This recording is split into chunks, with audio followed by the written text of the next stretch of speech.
Será que o assunto que te interessa, que você conversa com seus amigos, Deus, Ele quer entrar nessa roda? Pastor Pedro Medina. Eu quero ler para vocês um texto. Lucas 14, verso 15, amém? E ouvindo isto, um dos que estavam com ele à mesa disse-lhe: bem-aventurado que comer pão no reino de Deus. Porém ele lhe disse: um certo homem fez uma grande ceia e convidou a muitos. E à hora da ceia mandou o seu servo dizer aos convidados: vinde, que já tudo está preparado. E todos a uma começaram a escusar-se. Disse-lhe o primeiro: comprei um campo e importa ir vê-lo. Rogo-te que me hajas por escusado. E outro disse: comprei 5 juntas de bois e vou experimentá-los. Rogo-te que me hajas por escusado. E outro disse: casei-me com minha esposa e portanto não posso ir. E voltando aquele servo anunciou estas coisas ao seu senhor. Então o pai de família indignado disse ao seu servo: sai depressa pelas ruas e bairros da cidade e traze aqui os pobres e aleijados e mancos e cegos. E disse o servo: Senhor, feito está como mandaste, e ainda há lugar. E disse o Senhor ao servo: sai pelos caminhos e valados e força-os a entrar, para que a minha casa se encha. Porque eu vos digo que nenhum daqueles homens que foram convidados provará a minha ceia. Meu Deus, aqui daria para ministrar tanta coisa. Diga assim: Espírito Santo, eu abro a minha mente, o meu coração e o meu espírito para receber a sua palavra e ser transformado por ela, em nome de Jesus. Amém? Queridos, essa é uma parábola de Jesus muito famosa. É uma parábola onde nós vemos aqui uma palavra em grego que eu quero mostrar para vocês. Alguns de vocês já conhecem, mas é algo que faz parte do DNA dessa igreja. Amém? Então vale a pena e é necessário, não só vale a pena, é necessário que nós repitamos e aprendamos essa palavra. O verso 23, disse o Senhor: sai pelos caminhos e valados e força-os a entrar para que a minha casa se encha. Diga comigo: força-os. Mais uma vez: força-os.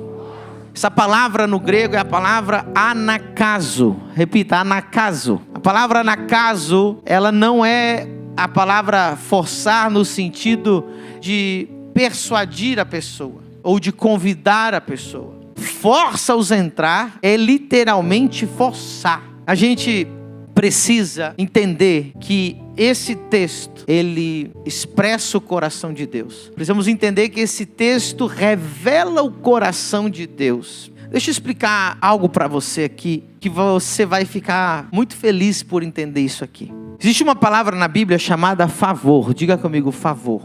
Quando você tem o favor, quando você lê vários textos da Bíblia, você vai ver que alguns tiveram favor com Faraó, por exemplo, com o rei, ou com outros reis, ou com Salomão. E a partir do momento que o texto diz que havia favor com os reis, favor com os grandes, esse favor fazia com que o rei desse presentes, que o rei desse bens, que o rei desse autoridade, que o rei desse sucesso, que o rei levasse essa pessoa a ocupar grandes cargos, grandes lugares, grande prosperidade. E a mesma coisa aparece na Bíblia várias vezes, a palavra favor, recebendo o favor de Deus. Diga comigo: o favor de Deus.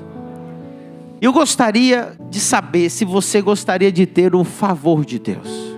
Hoje eu vou te liberar uma chave poderosíssima. Eu creio que aqui não há dúvida que todos nós já temos o amor de Deus. De tal maneira amou Deus ao mundo, que Ele deu o seu Filho unigênito, para que todo aquele que nele creia não pereça, mas tenha a vida eterna. É o texto mais conhecido entre nós. E se eu entrevistar um por um aqui, perguntar se você crê que Deus te ama, se você sente que Deus te ama, tenho certeza que todos vão dizer que sim. Todos vão dizer: é óbvio.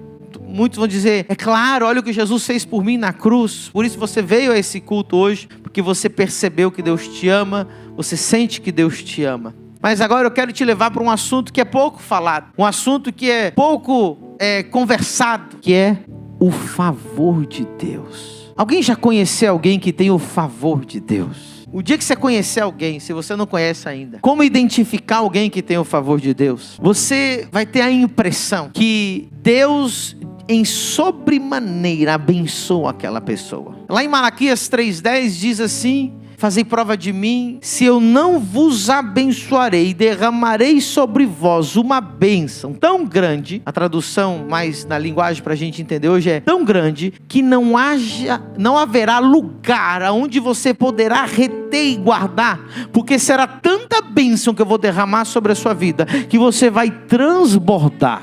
Essas pessoas, elas têm o favor de Deus. Eu não gostaria que a nossa igreja apenas vivesse o amor de Deus.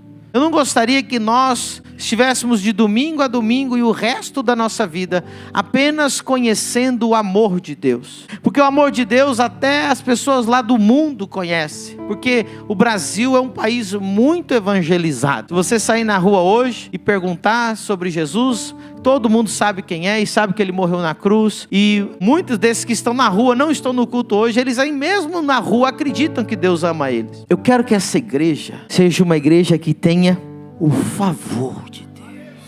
Eu creio que nós já temos esse favor. Você sente que nós temos esse favor? As pessoas olham e falam assim, mas como assim esse crescimento? Como assim esses milagres? Né? Você vê assim que nós nem forçamos, a pessoa é curada lá sentada. Você sente o favor de Deus nesse ambiente? Você começa a ouvir, isso aqui é reunião de domingo, tá? Quando a gente faz reunião de homens ou de empresários, onde nós abrimos testemunhos financeiros, que não é o caso de hoje, nós vemos a mesma intensidade de testemunhos de curas, nós vemos testemunhos financeiros. Você vê favor financeiro na vida de grandes empresários que Deus está levantando nessa igreja. Para quem não entendeu ainda o que é favor, favor é o que acontece, por exemplo, com uma mulher grávida com aquele barrigão. Uma mulher grávida com aquele barrigão bonito, ela entra no ônibus e o que acontece? As pessoas se levantam e falam, pode sentar. Ela tem um lugar para sentar na janela. E se ela entra na fila do supermercado, automaticamente passam ela para frente. Se essa mulher grávida, ela vai na fila do banco, ela também passa para frente.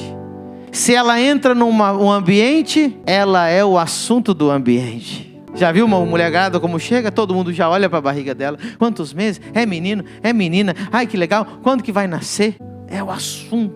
Você quer ter a graça de Deus? Primeira chave para você ter esse favor de Deus. Você precisa estar grávido do avivamento. Grávido da visão de Deus.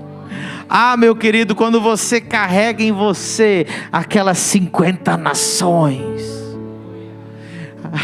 Tem gente que fala, mas por que eu não tenho favor? Os outros irmãos têm favor. Porque às vezes você está grávida de uma rebelião, de uma rebeldia, de um pecado, de uma desgraça, de uma porcaria que não serve, que Deus odeia. Tem gente que está grávido de pecado, ele diz assim, ele está cozinhando um pecado. Tem gente que está olhando para o relógio assim, quando é que o pastor vai parar de pregar, que eu preciso pecar hoje à noite ainda. Ah, mas quando você está grávido de um avivamento, irmão, você começa a ver que você parece que está furando fila.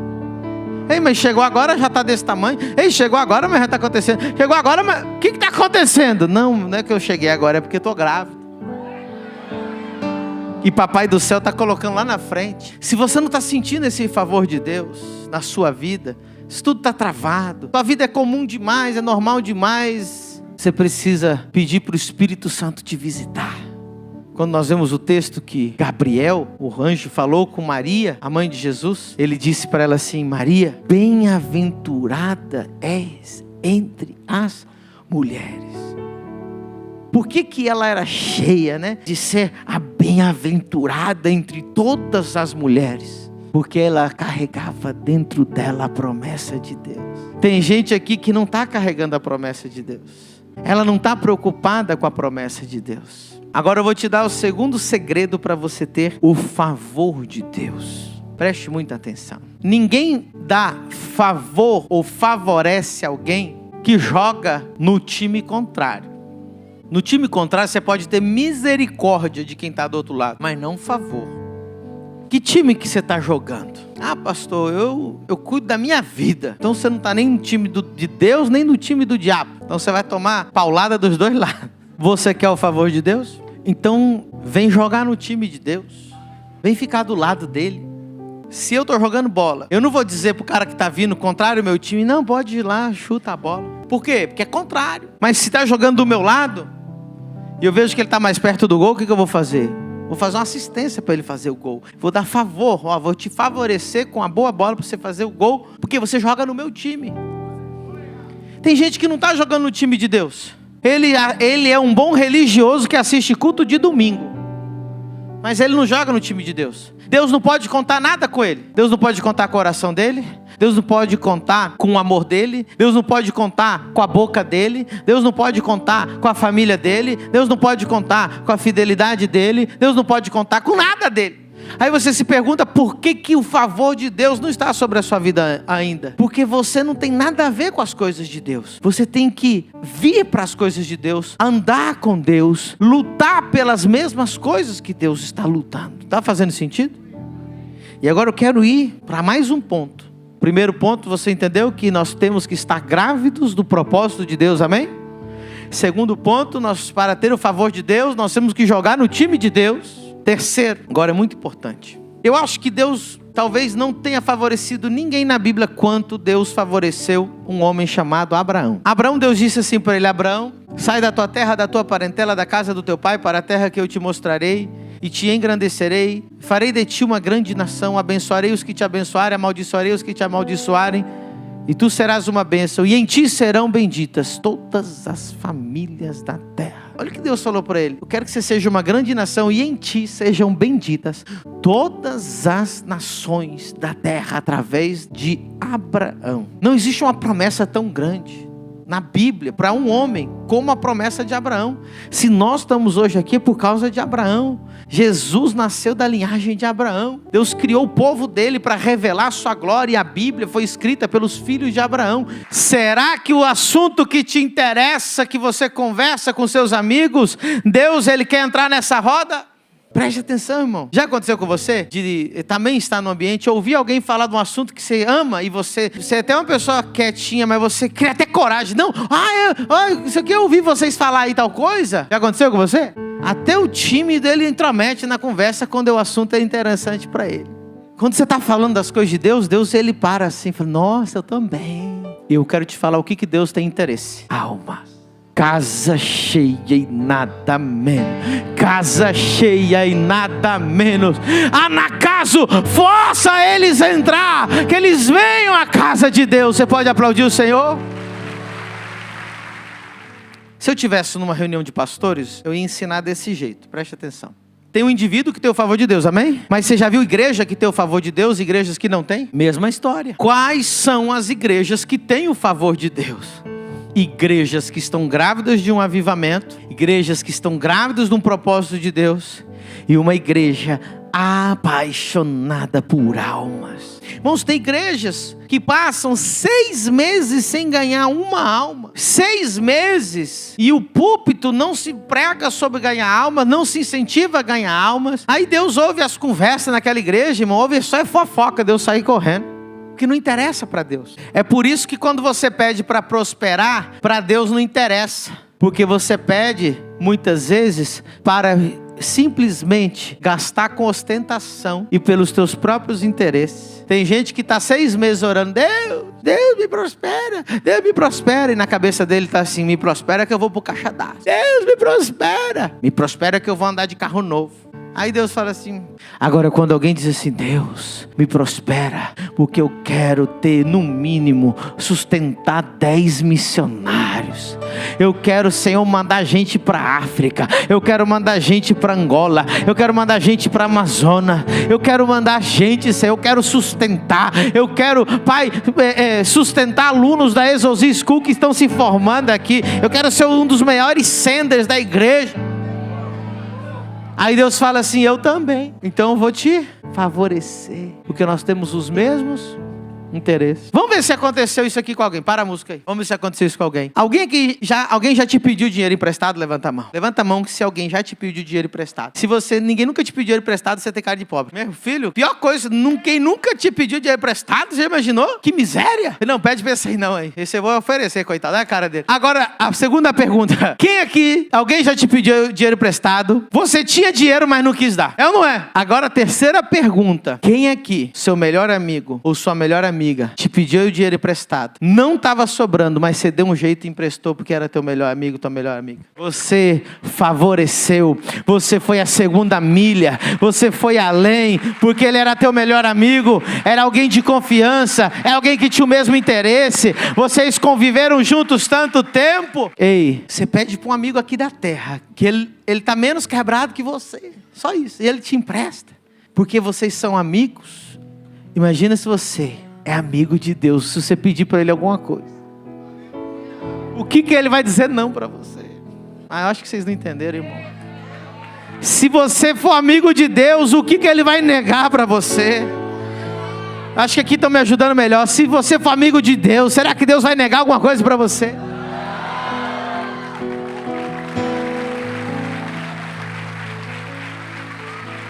Presta atenção.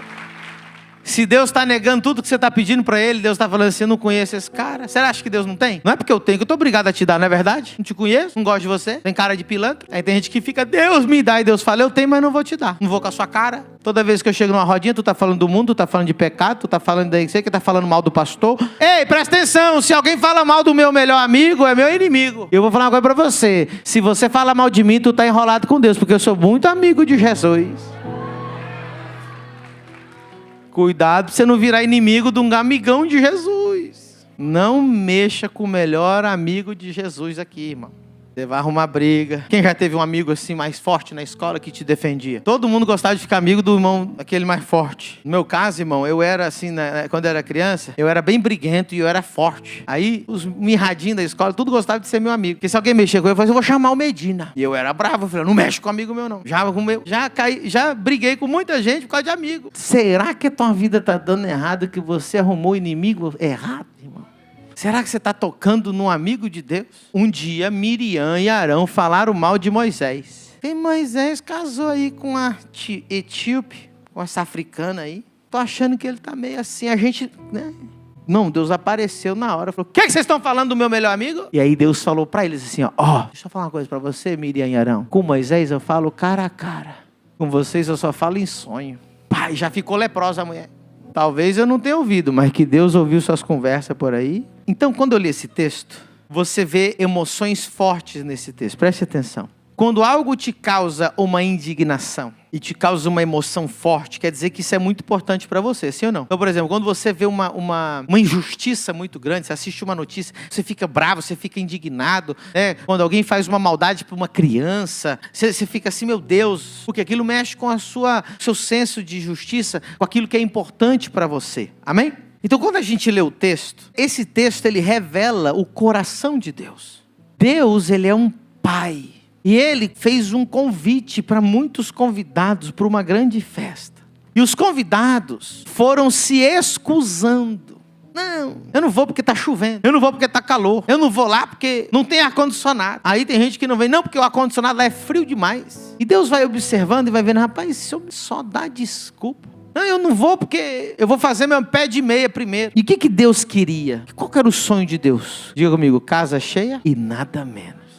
Posso dar um segredo de riqueza, prosperidade financeira bíblica aqui para você? O dia que você falar assim: Deus, a partir de hoje, o meu propósito é casa cheia e nada menos. Eu vou colocar a minha força, a minha energia, meu dinheiro, o meu propósito para encher tua casa.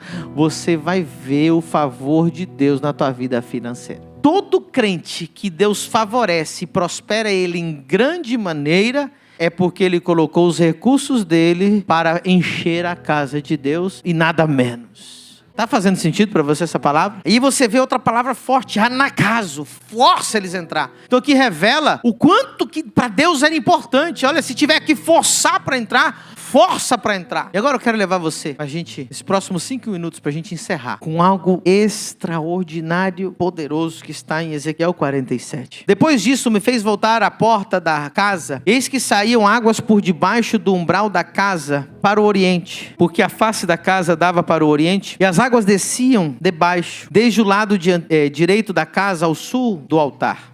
E ele me fez sair pelo caminho da porta do norte, me fez dar uma volta pelo caminho de fora, até a porta exterior, pelo caminho que dá para o oriente, e eis que corriam as águas do lado direito. E saiu aquele homem para o oriente, tendo à mão um cordel de medir, e mediu 1000 côvados, e fez passar pelas águas, as águas que davam pelos tornozelos. Verso 4, mediu mais 1000 côvados e me fez passar pelas águas que davam pelos joelhos. E outra vez mediu 1000 e fez passar pelas águas que davam pelos lombos. E mediu mais 1000 e era o rio que eu não podia atravessar. Está pronto para algo poderoso? Diga comigo, as águas que saem do trono de Deus. Nós podemos comparar essa igreja como o templo, amém? Esse altar podemos comparar como o trono de Deus, onde sai a bênção, onde sai a graça, onde sai o poder. E você vê que no umbral da porta, ou seja, bem na porta, quando mediu as águas ali, as águas davam pelos tornozelos.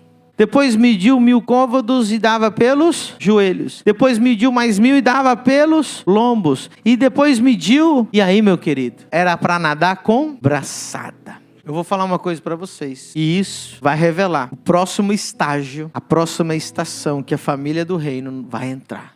O nível da glória de Deus dentro da igreja é no tornozelo. Tudo que você viu de testemunhos até agora, que aconteceu aqui dentro, é tornozelo. Quanto mais longe do templo, mais glória. O que a gente calcula? Ao contrário. Não, quanto mais estiver perto do altar da igreja, mais glória. Glória, ela sai daqui e ela se intensifica quanto mais longe nós chegarmos. Vou fazer uma pergunta para você e você vai me responder. Teve mais glória nos cultos aqui? Ou teve mais glória quando nós fizemos a cruzada lá em Camboriú? Coisas que nós nunca tínhamos visto aqui, Deus fez lá. A glória que se derramou. Por quê? Agora deixa eu dizer, o que nós fizemos em Camboriú foi apenas os joelhos. Nós queremos ir mais longe. Eu posso aplicar isso, Noah, na finança. Tem gente que a oferta dela só chega por esse culto, por esse templo. Mas tem gente que as suas ofertas estão alcançando as almas ao redor. Tem gente que as suas ofertas estão sustentando missionários lá longe. E tem gente que vai semear para as cruzadas de milagre que nós vamos fazer mais longe, mais longe. Nós vamos intensificar o nível da glória de Deus. Você quer saber quando que os cultos têm mais glória? Quando tem mais visitantes. Porque a glória de Deus, se você ler os textos, não é para impressionar crente. A glória de Deus é para impressionar quem ainda não conhece Ele. E recebereis poder, e sereis para mim aonde? Em Jerusalém, em Judeia, Samaria e até os confins. Ou seja, o poder de Deus, ele quando você recebe, ele vai aumentando para você ir até os confins da terra. Agora eu quero dizer mais uma coisa para você. Você coloca o limite até onde você quer viver a glória de Deus. Você coloca o limite até onde você quer viver a prosperidade de Deus. Sabe, irmãos, eu queria que você deixasse de ser religioso e se tornasse amigo de Jesus. Inscreva-se no nosso canal